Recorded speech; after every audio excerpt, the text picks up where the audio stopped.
I didn't think I was gonna be able to make a video today, and then I thought about what a dumb excuse, because I have plenty of time to do a video because I'm done with what I have to do. Busy day today. I lead a young adults or young men's Bible study group every Saturday. And then afterwards I had to drive a piece of equipment. I sold a piece of equipment, an ab station machine. I don't even know what you would call it. Basically, like, you can sit in it and you can do leg raises in it, but I was using it only for dips. And it took up a lot of space and it was really heavy and I couldn't move it around much. So I sold it and I made a huge profit off of it, which was really cool. But I drove that down to the person's house, made an extra $20 for gas money because I said, like, hey, toss me $20 for gas because I'm doing this favor for you. Meanwhile, I was already there. Didn't really scam him. I needed gas money. And then came back, bought a shelf from Target, and essentially cleaned up the garage, the gym area, reorganized it a little bit. But let me show you.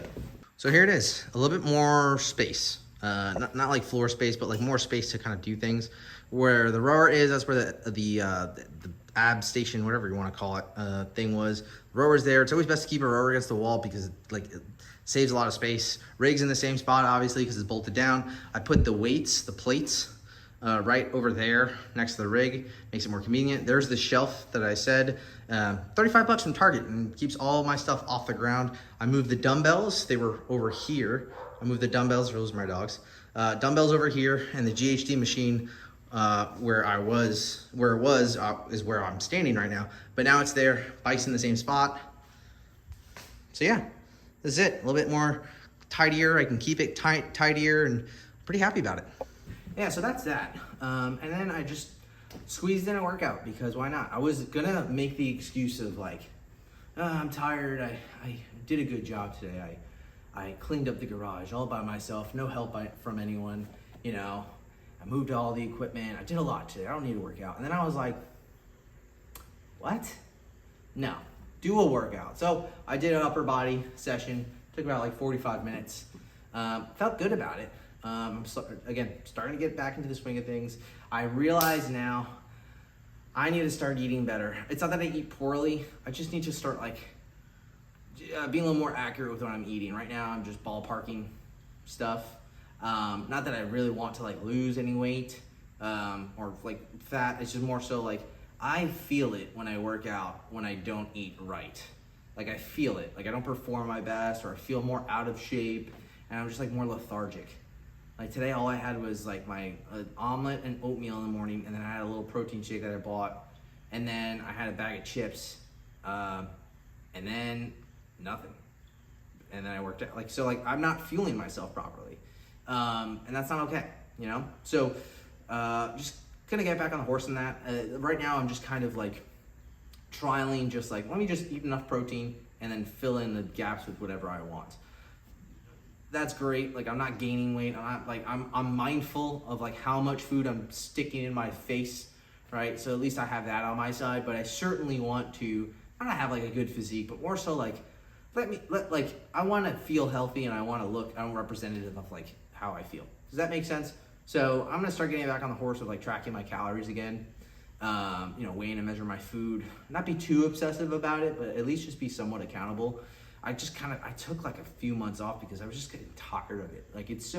It's monotonous. It's annoying, especially when you're not doing it for a single purpose other than just to track your calories. It's you don't need to track your calories all the time, especially when you have a good relationship with food. You know how much food you need to be eating. You know what fills you up. You know what you essentially need to go for, which is predominantly high protein foods, and make sure you're getting your fiber in, with fruits and veggies, and then everything else is kind of filler. That's where I've been at, right? Because I've been so tired of tracking. I don't really have the time. I have a baby. I'm trying to take care of the house. Like I said in my last video, I'm just trying to do a lot of things and have a lot on my shoulders, and tracking my calories is just one of those things where I just didn't have to do. Right now, I'm really considering starting. I might start tomorrow, just because it's the end of the day today. I really only have one meal left to eat, so that's all I'm really gonna do. But I've done it for so many years. So it's really easy to just jump back into it. And if you never tracked your calories before, I actually have a video that I really edited very well and kind of put a lot of thought into it. So I have a lot of resources if you're ever needing that. Go check it out. But anyways, I was thinking about things to talk about today. And on my drive back home after my Bible study, I feel that a lot of young men or a lot of young people don't really speak out or speak up about like what they're dealing with. And they may feel like, oh, I have nobody to talk to about it, but you do. Like, let me be the first person to say that don't say that. Like, it's very rare that people don't have anyone else to talk to, because that's just a lie from the enemy's mouth, period. Like, everybody has somebody. Like, they have to have somebody. If you don't, that's something you need to change. You need to make some friends. You need to go be involved in a community. You need to go to church, because that's the best place to make friends. You're gonna make lifelong friends, and when you're there, you have those friends. They're like glue. They're like glue to like on you. Like, they're just never gonna leave you if they love you a lot, and that's what we're called to do too. Like, we're called to love each other, just as Jesus did. But what I'm getting at is that, like, a lot of young men, something I experienced too, is that they don't speak out or speak up about the problems or the things that they're facing, whether it's like maybe depression, sadness, sin, whatever it is. Like, you not saying anything makes it worse, and it makes that lie in your head, like, oh, no one's gonna help you, no one cares, everyone's gonna judge you, louder, right? And when you say it, what you're dealing with, this is something I had to learn the hard way, but when you say it out loud to people that love you, they will help you through those times. They'll get in the mud with you and they help you out of it. That's something I dealt with, like, for me, it's like, I can do things on my own. I can white knuckle my way doing it. Like, whatever financial troubles I was in, not to say I'm like looking for handouts, but I expressed that to my friends, and they prayed for me. They were there for me. They talked to me, and they were just supportive of me. And what happened after that was, it wasn't miraculous. Like, I didn't like turned over a new leaf and like all of a sudden things started happening to me. But how I managed my feelings was a lot better. Like, I felt a lot better. I could handle situations better. I didn't feel like I had so much on my shoulders because I had friends that were carrying some of the load with me. And that's something I encourage a lot of people, a lot of young people, is that, like, hey, talk to someone that loves you and tell them what you're going through. Because I think the worst thing to do is just to be silent, because those lies are gonna get louder of like, hey, you can't handle it, or you can't do it, or they're gonna judge you. It's like, that's just straight up a lie. We're meant to hold each other's burdens, right? We're meant to have community. We're meant to love each other. Because if not, then what's the point? Like, what's the point? Like, what's the point? Well, like, the word neighbor wouldn't exist. You know what I mean? And that's huge. So that's a little bit of like words of encouragement. Like, talk to your friends about certain things, even if you think it's stupid. Talk to them about it. Maybe they've gone through it, or maybe they're going through it. And when you tell speak up and tell them what you're going through, they'll speak up and tell them what they're going through, and you're gonna realize, like, oh crap, they have it way worse, or oh crap, they need my help. Like, you're gonna have some radical perspective on it, because instead of being secluded, you're gonna be open, and being an open book, I'm telling you, is the best thing for you and your soul and your life.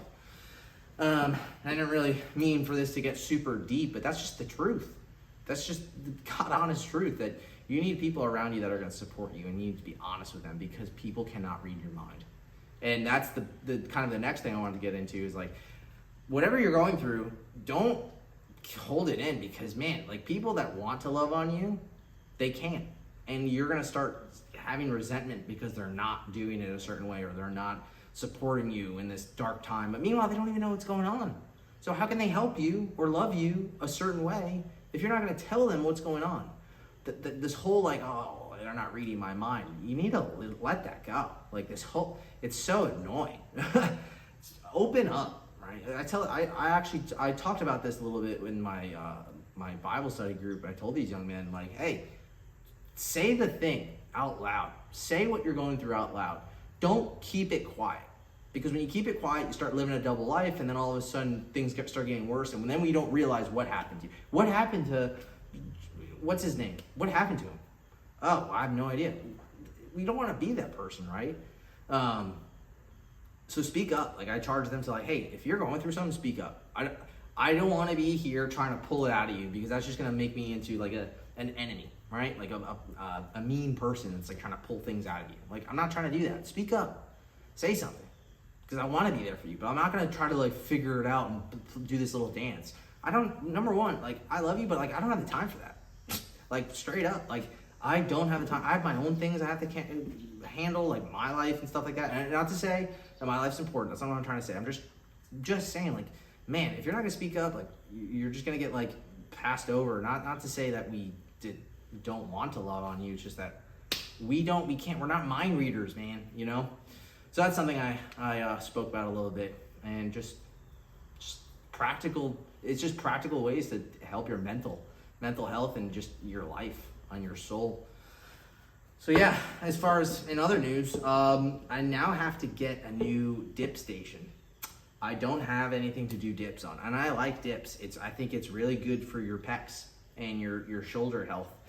Dips are super essential, I think. Just helps you, just helps your shoulder all together.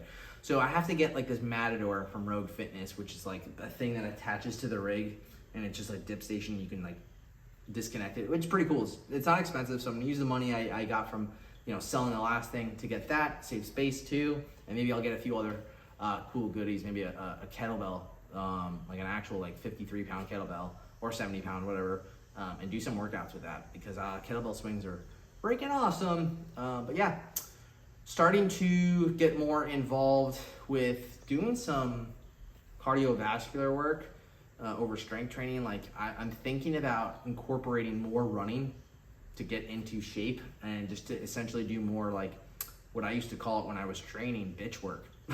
That's what it's called, because it makes you feel like you know what I mean? It's doing the things that it's boring. Like sitting on the rower, like one of my favorite ones, it's like a 45-minute workout. Sit on the rower, 250 meters, 30 seconds rest. You do that 30 times. You're just sitting on the rower for you're rowing for 1 minute, you're resting 30 seconds. You're rowing for 1 minute, you're resting 30 seconds. And to make it worse, that's what I used to do. Listen to nothing but yourself. Just the thoughts in your head, and you're just listening to the rower when you row, and then you're breathing when you're done. That's crazy. That's the ultimate way of just like increasing mental toughness, because it's not hard.